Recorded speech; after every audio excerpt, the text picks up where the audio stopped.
What do you know, sir? Is it not you? Huh? In 4 months now, since Kambilichukwu Yul Edochie, the 16-year-old son of Nollywood actor Yul Edochie and his estranged wife, May Yul Edochie, passed. Ever since this tragic incident happened, his mother, May Edochie, utterly stricken by grief, has been away from all public forums, all social media accounts, and all events to process the loss of her son and mourn him. In her absence, tons of condolences and encouraging messages have continued to pour in. And a few hours ago, to the delight and amazement of her fans and followers scattered all over the world, May Edochie made her comeback to public eyes. Trust me, that would have been extremely difficult and painful for any mother to write.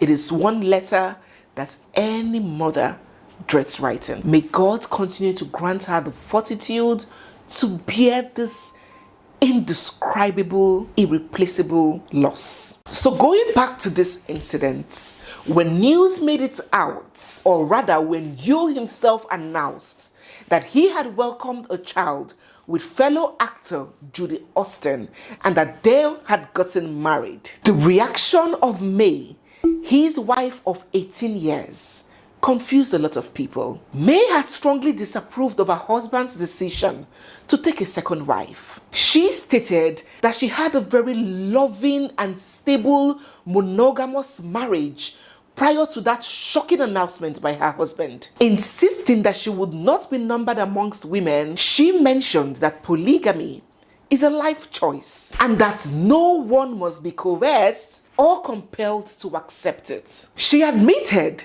that some religions and cultures accept polygamy and that she has nothing against it.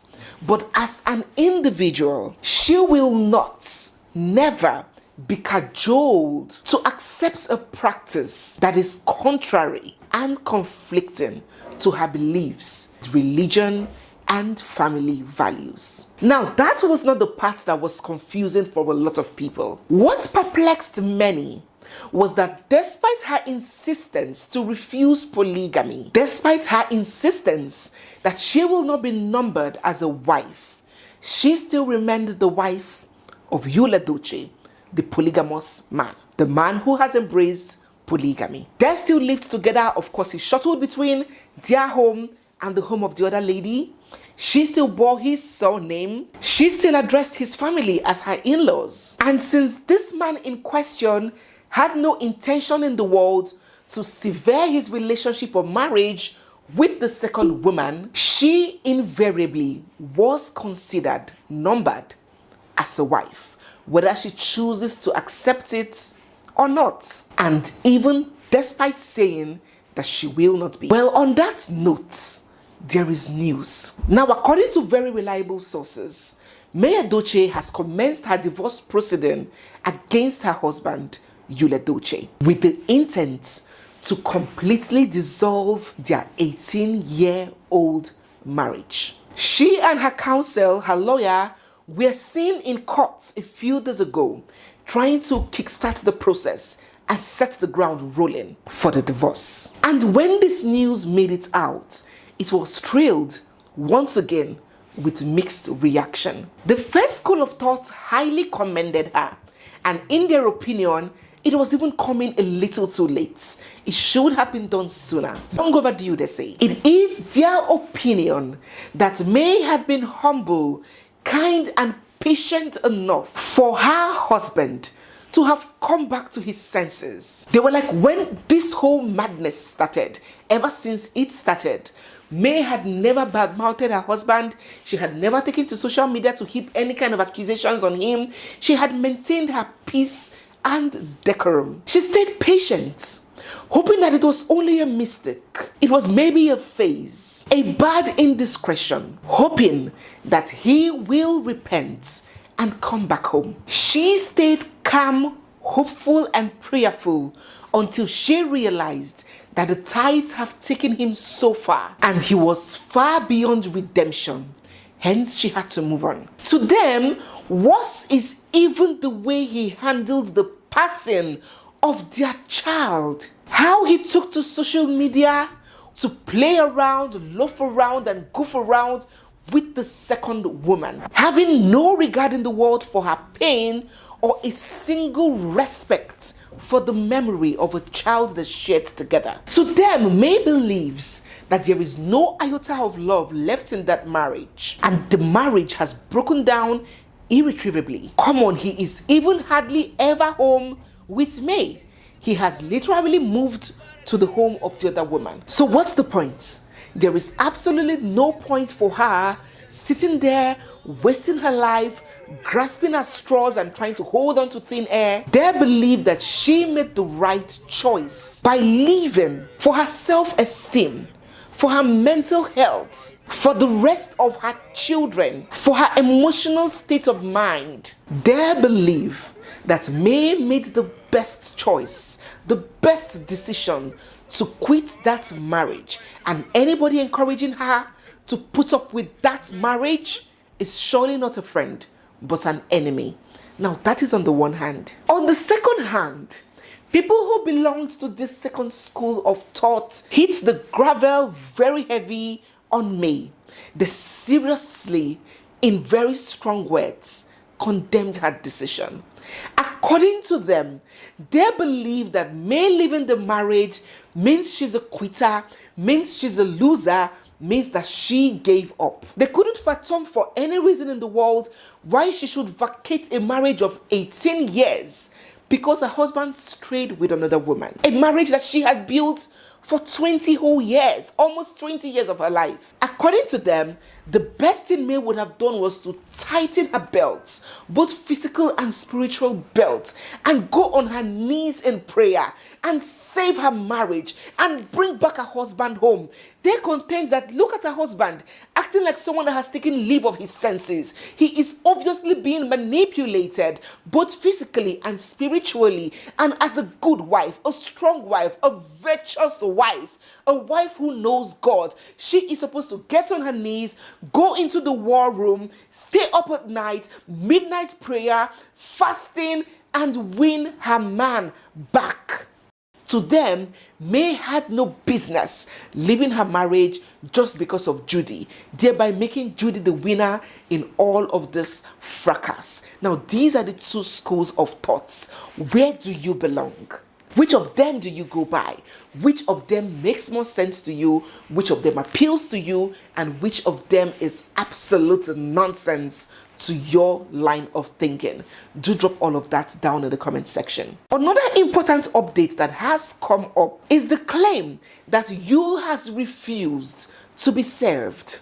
He has allegedly refused to be served the divorce petition. So the bone of contention here is that information reaching us claim that Yul has persistently refused to be served this divorce notice. He's being evasive. He is eluding himself, making himself unavailable to receive these documents, hereby frustrating the attempt and the whole process of the divorce proceeding. And so many people even got further infuriated, saying, give me a better example of a man who wants to eat his cake and have it. In any case, the law understands that these kinds of situations may arise. Hence, the law has made provisions, adequate provisions on how it will be handled should it arise. So the provision of the law says that when the respondent refuses to be served the divorce petition, either he willingly evades the process or he persistently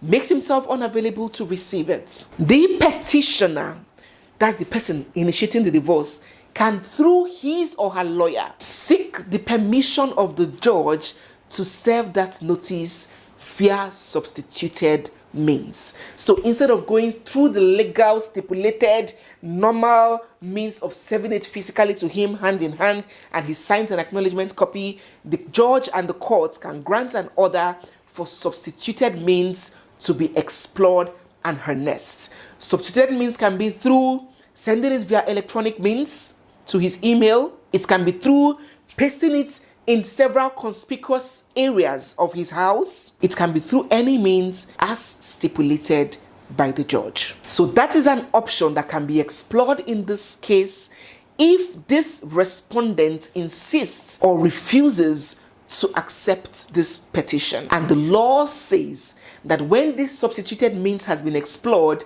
it is for all intents and purposes deemed to have been served. So that's 28 days which the respondent typically has to respond to the petition still stands and starts counting from when that notice is either pasted on the wall in front of his gate, bam, or sent to him via email.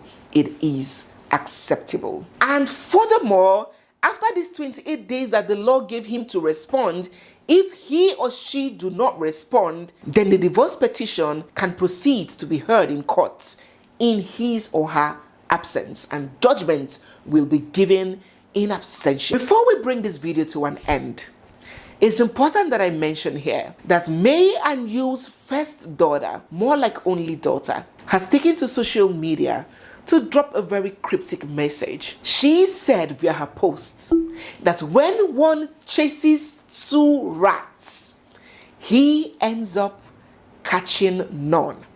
And despite the little girl didn't call no names, a lot of people have attributed this proverb, this idiom, to the situation with her father and her mother and the other woman. Do you think by any means that she was referring to her dad? Shortly after that post, and after news of this divorce making it out to social media, Yul and his other woman Judy took to social media as always. Him and Judy in one of their usual playful and jeering episodes. Watch this.